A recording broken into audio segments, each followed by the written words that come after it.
Assalamualaikum warahmatullahi wabarakatuh. Selamat pagi Ibu dosen dan juga teman-teman.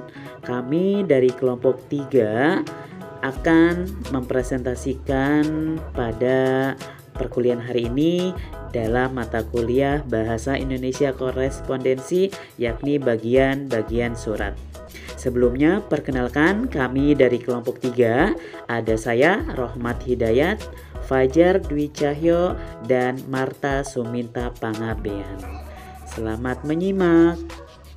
Adapun pembahasan pada pagi hari ini yakni tentang bagian-bagian surat, diantaranya ada kop surat atau kepala surat, ada nomor surat, tanggal surat, lampiran surat, perihal surat, dan alamat tujuan. Baik teman-teman, saya akan menjelaskan bagian dari surat. Adapun bagian yang pertama dari surat yaitu kepala surat atau kop surat. Kepala surat diletakkan pada bagian paling atas dari kertas surat.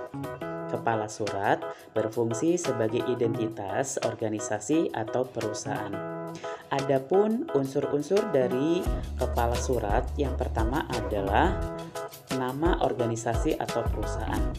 Untuk penulisan nama organisasi atau perusahaan menggunakan huruf kapital dan diletakkan pada baris pertama. Apabila ada unit dan subunitnya diletakkan di baris kedua dan baris ketiga.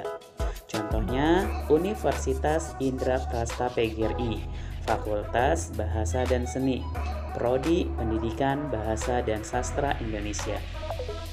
Untuk contoh perusahaan berupa perseroan terbatas dapat ditulis PT tanpa diikuti tanda titik.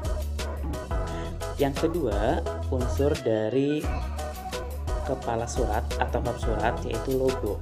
Logo atau lambang merupakan identitas dan ciri khas dari organisasi atau perusahaan. Biasanya logo diletakkan di sebelah kiri. Yang ketiga adalah alamat lengkap. Penulisan kata dalam alamat wajib diperhatikan. Sebagai contoh, kata jalan ditulis lengkap jalan, bukan JL atau JLN. Kemudian, untuk alamat yang menggunakan PO Box dapat diganti dengan kata kotak pos. Yang keempat yaitu nomor telepon dan faksimil. Untuk kata telepon ditulis telepon, bukan TELP, dan nomor telepon tidak perlu diberi titik karena bukan merupakan suatu bilangan jumlah. Contohnya telepon 88010, bukan telepon 88.010. Yang kelima yaitu alamat email. Alamat email atau surat elektronik adalah alamat yang dituju saat mengirim surat melalui media komputer yang memiliki jaringan internet. Dengan berkembangnya kemampuan manusia mengenai teknologi dan desain grafis, serta keinginan perusahaan atau organisasi untuk membentuk ciri khas dan karakternya, menyebabkan penulisan kepala atau kop surat tidak selalu terletak di bagian atas, namun bisa juga diletakkan di bagian bawah atau tengah dari kertas surat. Bagian yang kedua yaitu nomor surat. Fungsi dari dibuatnya nomor pada setiap surat yaitu memudahkan dalam pengaturannya, mengetahui jumlah surat yang dikeluarkan, dan untuk mengetahui unit asal surat. Penulisan nomor surat berlaku selama 1 tahun. Untuk tahun berikutnya, nomor surat dimulai dari awal lagi, serta bulan dan tahun ditulis sesuai dengan waktu pembuatan surat. Penulisan nomor dapat ditulis lengkap nomor dan langsung diikuti dengan tanda titik 2.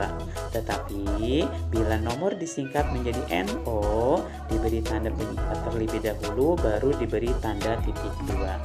Secara umum, urutan penulisan nomor surat yang pertama adalah nomor surat.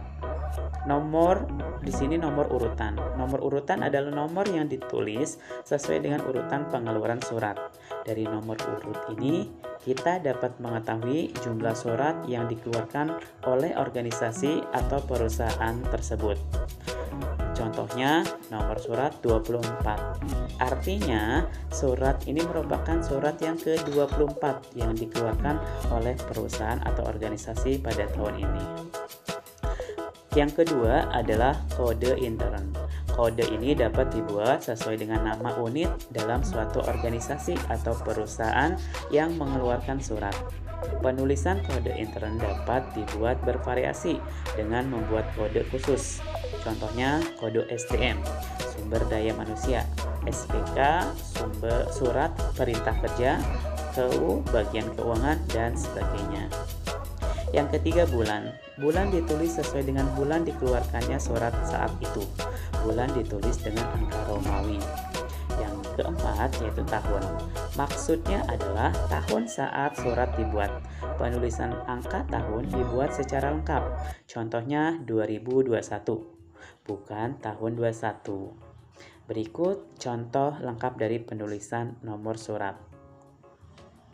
36 garis miring KU garis miring Romawi 4 garis miring 2015.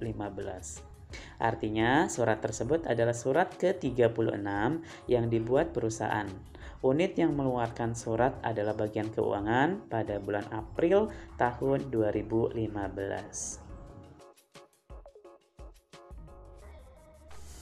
Baiklah teman-teman, saya akan menjelaskan materi selanjutnya, yaitu yang ketiga, tanggal surat. Dalam setiap penulisan surat, tanggal harus selalu dicantumkan.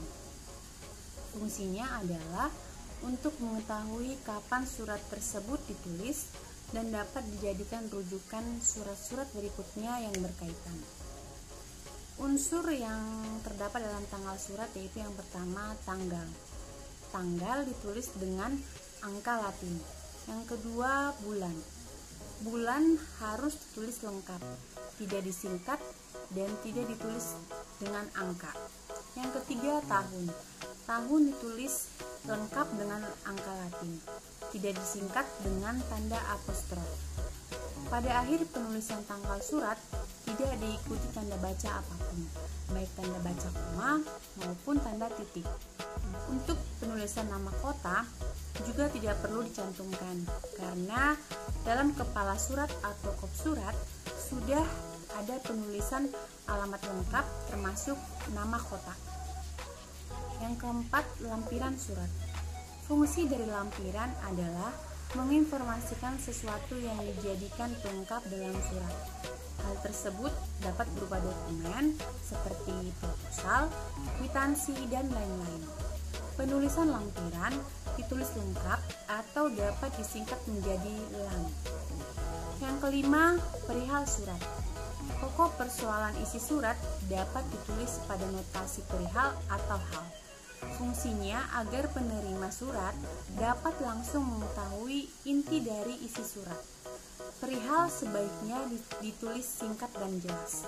Ketentuan dalam penulisan perihal adalah yang pertama, ditulis dengan huruf kecil dan setiap kata diawali dengan huruf kapital. Yang kedua, pada akhir penulisan tidak diberi tanda titik. Yang ketiga, bila isi perihal lebih dari satu baris, maka jarak pengetikan antar baris satu spasi. Yang keempat, tidak menggunakan garis bawah atau underline. Dan yang kelima, ditulis setelah notasi alamat. Demikian yang dapat saya sampaikan. Selanjutnya akan dijelaskan oleh teman kami, Fajar Dwi Cahyo. Teks selanjutnya itu alamat surat. Alamat surat digunakan sebagai petunjuk langsung siapa yang harus menerima surat. Alamat yang dituju tercantum dalam surat dan sampul surat. Aturan yang tertulis alamat surat dapat diperhatikan di bawah ini. Yang pertama adalah alamat surat tidak diawali kata kepada dan kata dari. Yang kedua, alamat yang dituju diawali dengan yang terhormat, diikuti tanda titik atau yang terhormat tanpa tanda titik. Yang ketiga, penulisan nama orang yang dituju diawali dengan mencantumkan sapaan bapak, ibu, saudara. Namun jika nama orang yang dituju memiliki gelar akademik seperti profesor dan sebagainya, kata sapaan tidak digunakan. Penulisan kata jalan pada alamat tidak disingkat. Untuk nama gang, nomor, RT, RW, kota, provinsi biasanya ditulis lengkap dengan huruf kapital setiap awal kata. Keempat, kode pos hanya ditulis pada alamat sampul. Penggunaan bentuk tempat penulisan alamat tidaklah tepat dan dapat diganti dengan di rumah, di Bandung, dan sebagainya. Yang kelima, penulisan alamat terkadang menggunakan perhatian kata up, artinya surat tersebut ditujukan kepada orang tertentu. Kesimpulan, surat memiliki bagian-bagian yang terdiri dari kepala surat, nomor surat, tanggal surat, lampiran, perihal, alamat tujuan, salam pembuka, isi, salam penutup, tanda tangan, nama penanda tangan, jabatan penanda tangan, tembusan, dan inisial. Masing-masing bagian tersebut memiliki fungsi dan ketentuan yang berbeda-beda. Itulah hasil kesimpulan dari kelompok kami. Kurang lebihnya mohon maaf apabila ada kekurangan dalam video ini. Terima kasih. Assalamualaikum warahmatullahi wabarakatuh.